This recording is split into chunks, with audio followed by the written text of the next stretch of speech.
रफी और सामी अपने घर के कमरे में कदम रखते हैं। एक जानी पहचानी जगह अब एक अप्रत्याशित रहस्य धारण किए हुए है। एक चिकना काला बक्सा मेज के केंद्र में अशुभ रूप से बैठा है। एक मूक अस्पष्ट उपस्थिति। रफी का हाथ उस रहस्यमयी डिब्बे की ओर बढ़ते हुए थोड़ा कांपता है। हवा में प्रत्याशा का एहसास है। एक हल्की सी क्लिक के साथ डिब्बा खुलता है, जिसमें एक चमकदार बिल्कुल नया आईफोन 17 प्रो मैक्स चमकता हुआ दिखाई देता है। दोनों भाई पल भर के लिए स्तब्ध रह जाते हैं। उनकी आंखें अविश्वास और आश्चर्य से चौड़ी हो जाती हैं। अप्रत्याशित उपहार को देखकर फोन की पॉलिश की हुई सतह उनके हैरान चेहरों को दर्शाती है, जो एक अनकहे रहस्य का प्रतीक है। राफी क्विकली असर्ट्स, यह मेरा है। मैं महीनों से इस फोन के बारे में बात कर रहा था। Sami frowns, a challenge in his eyes.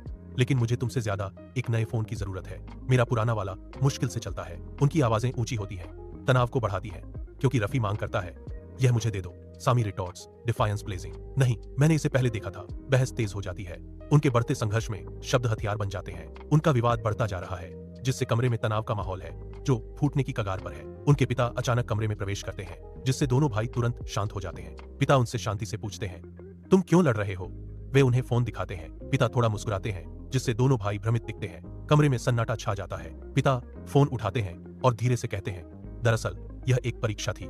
मैं देखना चाहता था कि क्या तुम इसे साझा करोगे, लेकिन इसके बजाय तुम इसके लिए लड़े।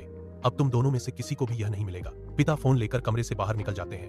दोनों भाई स्तब्ध खड़े रह जाते हैं।